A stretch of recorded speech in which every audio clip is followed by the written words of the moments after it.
Do you remember when dinner was more than just grabbing takeout? From casseroles to paprikash, Grandma always had a way to take plain ground beef and turn it into something worth remembering. Her meals were always spot on, ready to make lunch feel like an event.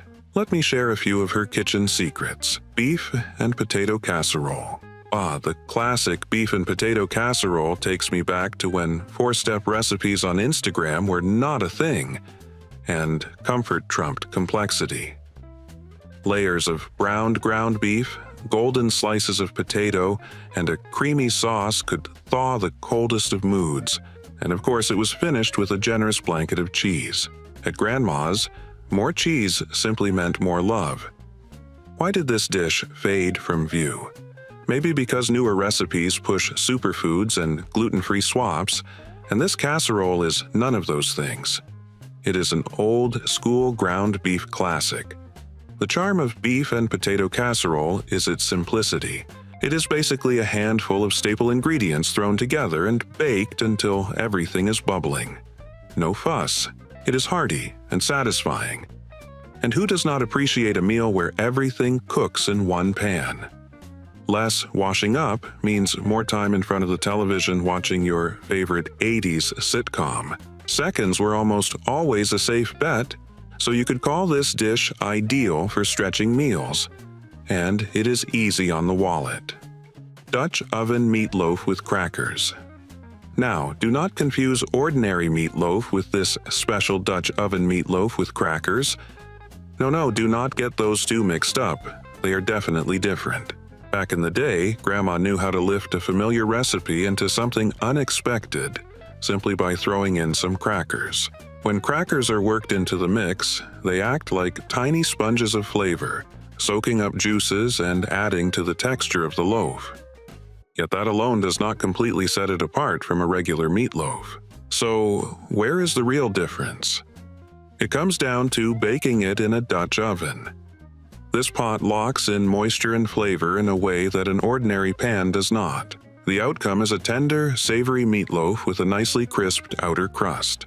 And Grandma knew exactly how to do it. A generous, thick spread of ketchup glaze on top, because sometimes you just go all in. Add a side of mashed potatoes and every bite turns into a hit of nostalgia. Back in the Great Depression, meatloaf was a lifesaver, stretching a small amount of beef into a meal for the whole family. Crackers were cheaper than breadcrumbs, and of course, Grandma always knew how to pinch a penny. I realize some of you shy away from soupy dishes, but hear me out on beef paprikash. It might sound fussy to make, yet your grandma, like mine, probably whipped it up without a second thought. Picture tender beef simmering in a rich, paprika-laced sauce that delivers smoky and spicy notes. Wouldn't you call this dish goulash's cousin?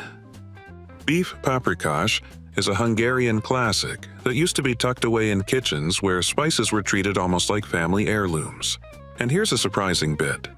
Despite how it's sometimes presented in the United States, paprikash traditionally is made without beef or macaroni noodles. Its story goes way back. In the 9th century, Magyar shepherds cooked a simple meat and onion stew in heavy iron kettles called bogra. Then, in the 15th century, the invading Ottoman Turks brought a new spice to Hungary: paprika.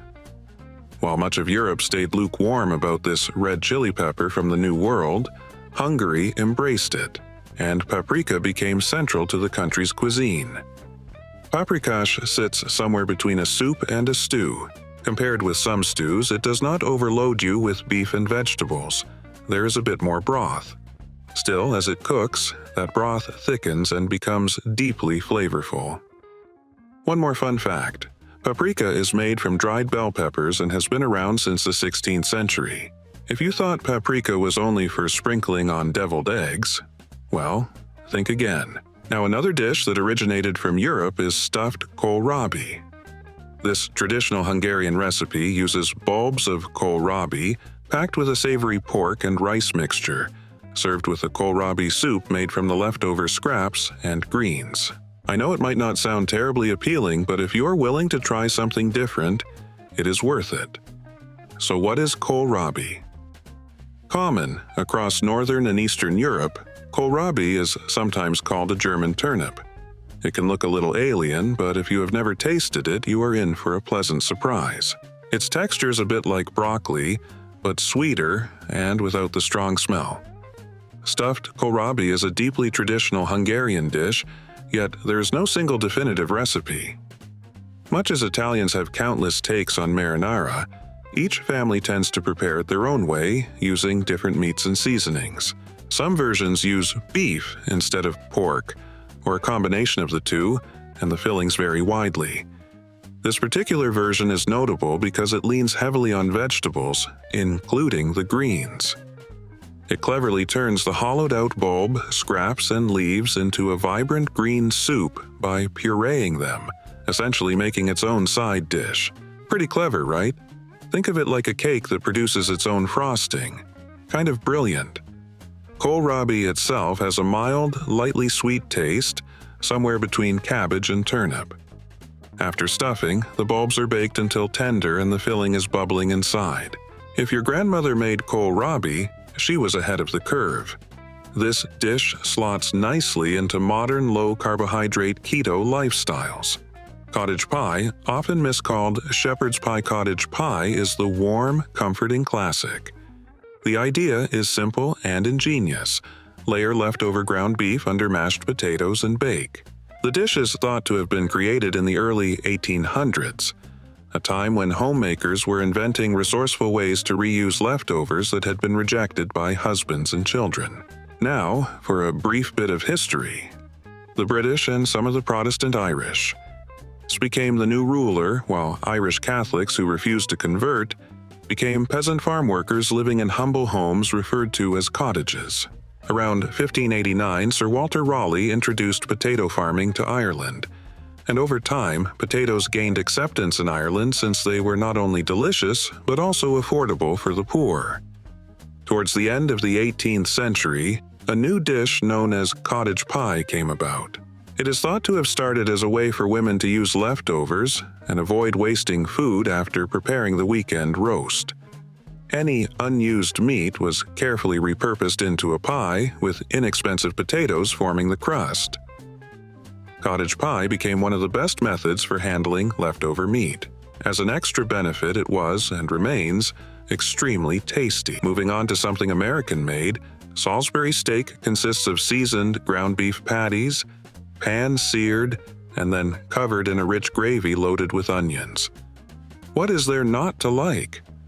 I suspect many of you have not heard the origin story of Salisbury steak, so here is a brief lesson. It is best known as a staple of television dinners and bargain buffets. The Salisbury steak actually began as a proposed remedy for digestive illness during the Civil War. If you did not know, digestive illnesses killed more soldiers during the Civil War than combat did, and one suggested cure was a diet heavy on beefsteak and coffee. The inventor of Salisbury steak, Dr. James Henry Salisbury, was an early advocate of germ theory and of diet as a factor in health. Some of his ideas are outdated today, but his fondness for beefsteak and his promotion of its supposed health benefits have endured. While ground beef patties are common fare, Salisbury steak was cemented in the American vocabulary during World War I.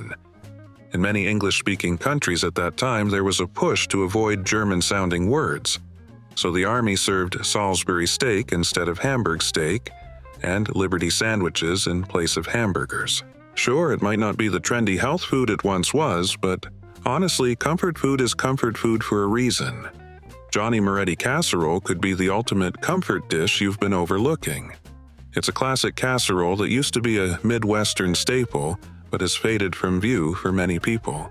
Picture this: a bubbling, cheesy casserole of pasta, tender ground beef, and tangy tomato sauce, all baked together into a warm, gooey embrace. It's basically the casserole equivalent of a cozy sweater on a cold day. The dish has a neat origin story. It was invented in the early 1900s at Moretti's restaurant in Columbus, Ohio, and named for the owner's brother, Teresa Moretti. Apparently, Johnny Moretti took off so quickly that it spread across homes, schools, and church potlucks all through the Midwest. It was cheap, simple to make, and fed a crowd. What's not to like? Part of Johnny Moretti's charm is how flexible it is. Want to toss in some vegetables like peppers or mushrooms? Go ahead. Want more heat? Add crushed red pepper or some Italian seasoning. Love cheese? Layer on mozzarella, cheddar, or Parmesan to your heart's content. And the kicker?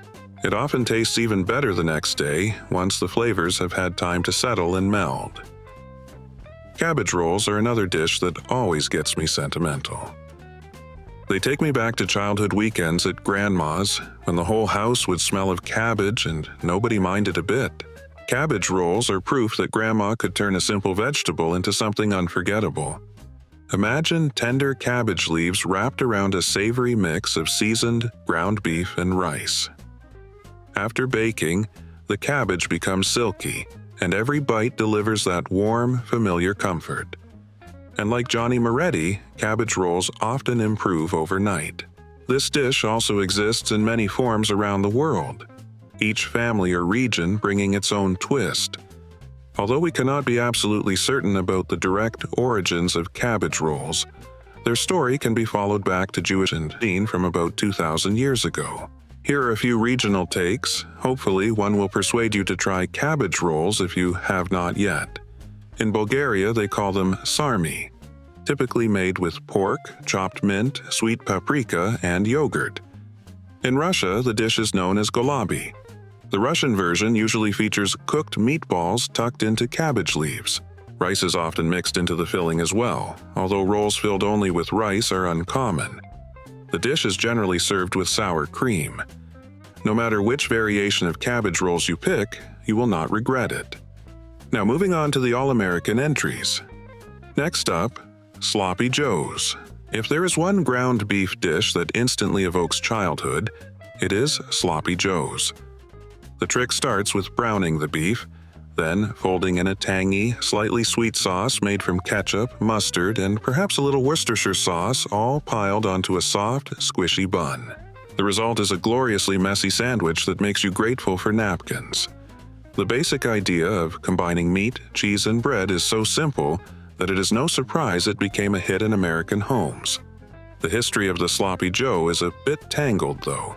One account credits a cafe in Sioux City, Iowa, where, many years ago in 1930, a cook named Joe stirred tomato sauce into his loose meat sandwiches, and just like that, a new recipe was born. Another version claims the sandwich originated at the famed establishment in Key West, Florida, Sloppy Joe's Bar. Whatever its birthplace, loose meat sandwiches remain a food tradition, especially in Iowa. Another classic of United States cooking is beef and bean chili. Oh, my grandmother knew how to make that chili right. This was not the thin, mild stuff you might find in a can. No, this was a thick, hearty beef and bean chili that clung to your spoon and made you forget the cold outside. Ground beef, kidney beans, tomatoes, and a bold mix of spices. Grandma always reached for a dash of chili powder and, on occasions when she felt fancy, a pinch of cocoa powder. Then let it all simmer until it was just right. The rich, meaty sauce soaked into every mouthful, and the beans were not mere filler. They lent a creamy contrast that complemented the beef. Served with cornbread, crackers, or a generous spoon of sour cream, Grandma's chili could warm even the frostiest of moods. You might notice I am skirting the origins of chili, and if you are from the southern United States, you likely know why. Chili has roots in the American Southwest, but different takes appear across the country. Some people insist on no beans, which can be a shocker to others, but at Grandma's table, beans were essential. They stretched the pot farther, which meant more leftovers, and the only thing better than chili is chili the next day. Beef and macaroni skillet. This was a one-pot triumph. Ground beef, tender macaroni, and a tangy tomato sauce that pleased everyone around the table. The real draw of the macaroni skillet was the simplicity. Just one pot to cook, which left extra time for desserts and spared you from a sink full of dishes. Who does not appreciate that? It was basically the homemade predecessor to those boxed convenience meals, but much better because Grandma made it. She browned the beef, stirred in garlic and onions, perhaps tucked in a few sneaky vegetables, then added elbow macaroni and let everything simmer together. The noodles soaked up the beefy sauce, creating a saucy, cheesy, meat-forward pasta that could lift spirits after a long day. This dish became a household favorite during World War II when rationing forced cooks to be inventive with very few ingredients. The homemade version, though, is anything but skimpy. It's full of flavor, and to be frank, it can be somewhat costly to make. Porcupine meatballs trace back to the Great Depression but have persisted since then. Meat, even plain ground beef, was costly, so home cooks found clever ways to stretch a small amount of protein to feed a large, hungry family. Porcupine meatballs were one of those solutions. Despite the name, no actual porcupines are involved. The little meatballs get their moniker because uncooked rice pokes out of them during cooking, giving the surface a spiky look. Those spikes are harmless, soft, tender, and flavorful when you bite into them. Served in a rich tomato sauce, this dish was ideal over mashed potatoes or rice. There are also modern variations on the classic porcupine meatball. For instance, Italian-style porcupine meatballs include vegetables and brown rice, adding the whole grain benefit to the mix, pun intended. Switching gears, taco pie, sometimes called Frito pie, is a beloved comfort food across the Midwestern, Southeastern, and Southwestern United States. It layers seasoned ground beef with taco spices, a crispy tortilla or crescent roll crust, melted cheese, and often refried beans or salsa. Think of it as putting the best parts of a taco into pie form. The earliest known recipe that used Fritos brand corn chips with chili appeared in Texas in 1949. That recipe may have been created by Daisy Duran, who was the mother of Charles Elmer Duran, the founder of the Frito Company, and she is credited as the first person to use Fritos as a cooking ingredient. A small, quirky aside, Charles Duran and his Frito Company were early investors in Disneyland, which opened a Casa de Fritos restaurant in Disneyland in 1955. Frito chili pie. Frito chili pie shows up on menus in the 1950s. Another account says the authentic Frito pie didn't appear until the 1960s, when Teresa Hernandez, working the Woolworth's lunch counter in Santa Fe, New Mexico, served her version. Her Frito pie featured homemade red chili con carne topped with cheddar cheese and onions, and it was served right in a bag. Pretty casual, to say the least. Hamburger soup. Hamburger soup. You might be looking at the screen and thinking, what even is that? It's basically ground beef, vegetables, and a hearty broth simmered together to make the ultimate cold weather comfort food. Think of it as a burger and fries transformed into a bowl of soup. No grill required. The trick to great flavor is letting the ground beef soak up all the savory notes from the broth, carrots, onions, and celery. Tossing in a handful of barley or pasta will stretch the pot and make it heartier, while a splash of tomato sauce or diced tomatoes gives a nice tang. And let's be honest, the leftovers are often better the next day. Hamburger soup was a frugal way to make a single pound of beef feed more people, ideal for feeding a crowd on a budget. It was endlessly adaptable. Grandma likely threw in whatever vegetables she had because wasting food was not an option. And we all know vegetables tend to taste better once they've been cooked together with meat. Beef and noodle casserole. Beef and noodle casserole brings together ground beef, noodles, and a creamy sauce, then bakes it until it's bubbly and golden. The method is straightforward.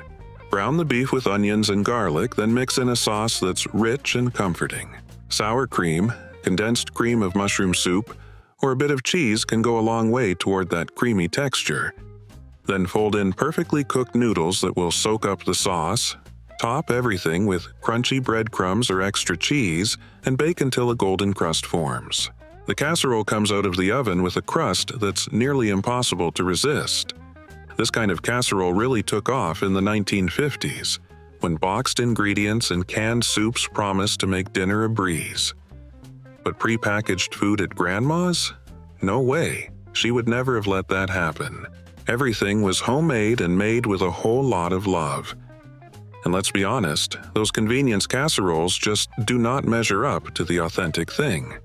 The earliest tamale pie was a straightforward dish of beef and chili sauce layered between 2 sheets of cornmeal mush. But by mid-century, with the more is better mindset, cooks began using different meats and adding things like corn, olives, green peppers, or cheese. We may never know the exact person who invented this wonderful dish, but it likely came from somewhere in Texas, Mexico, or California. The earliest printed recipe for tamale pie appeared in a 1908 newspaper, where the recipe earned its creator second prize in a contest. Early versions were sometimes called tamale loaf. This is clearly a Southwest-born dish. Tamale pie also became a practical recipe in tight times. It earned praise as a way to stretch meat rations during World War I. Later, in the 1930s, it was celebrated for being economical during the Great Depression.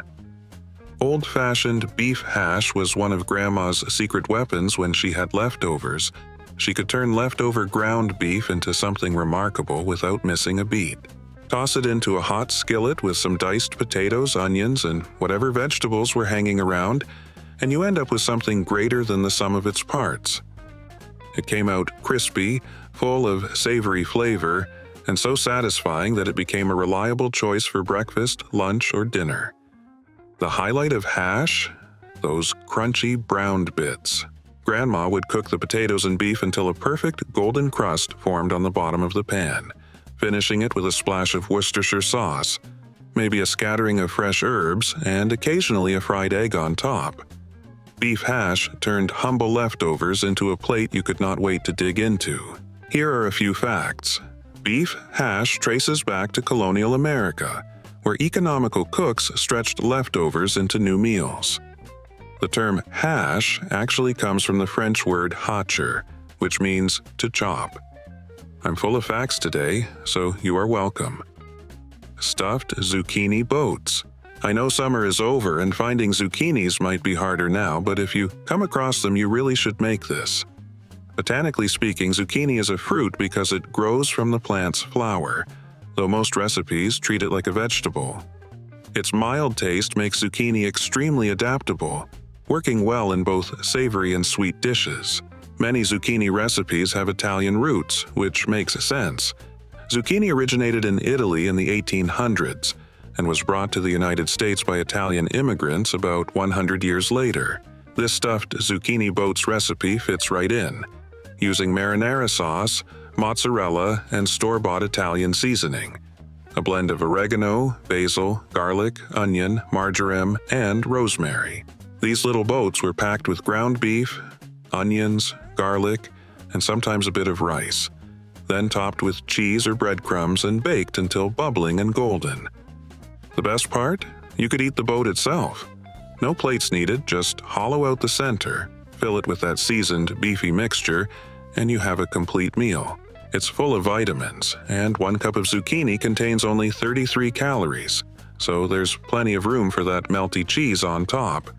Don't stress the calories, just enjoy it. Beef empanadas. The ground beef filling was seasoned with spices such as cumin, paprika, and garlic, all nestled inside a flaky gotonnan, golden crust. They are the ultimate customizable comfort food. You can throw in olives, hard-boiled eggs, or add a spicy touch if you like. The filling would be spooned into rounds of dough, crimped closed, and then baked or fried until crisp and warm. Empanadas are first traced back to Portugal and Galicia, Spain. The word empanada comes from empanar, which in Spanish means to wrap or coat in bread. The earliest citation of empanadas by name appears in a cookbook from Catalonia in the 1520s. The original empanadas were more like pies cut into individual portions, but the basic idea has stayed the same ever since.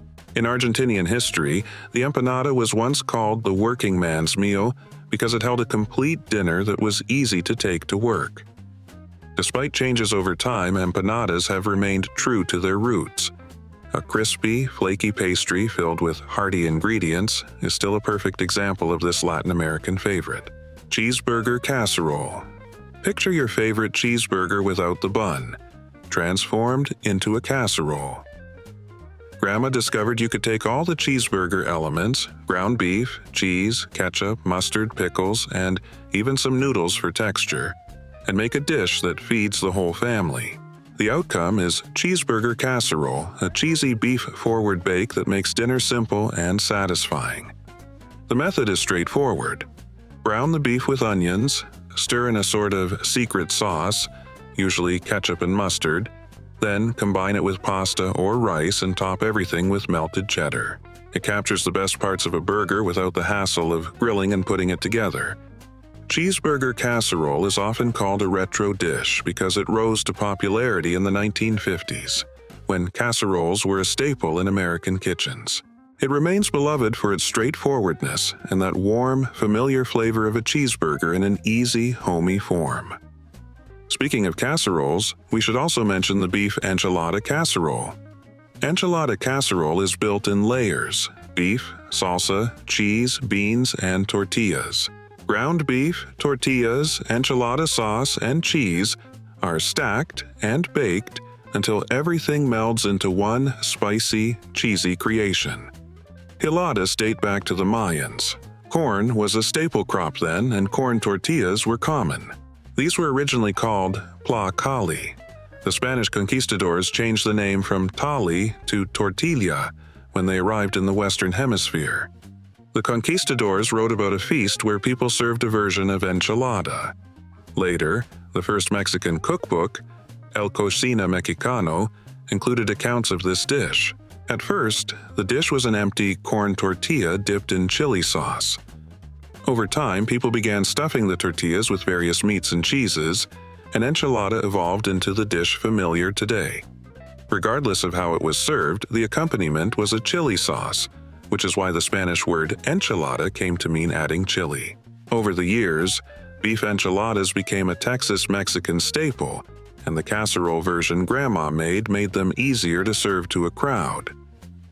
Ground beef and biscuit bake sits somewhere between two comforts, a casserole hybrid.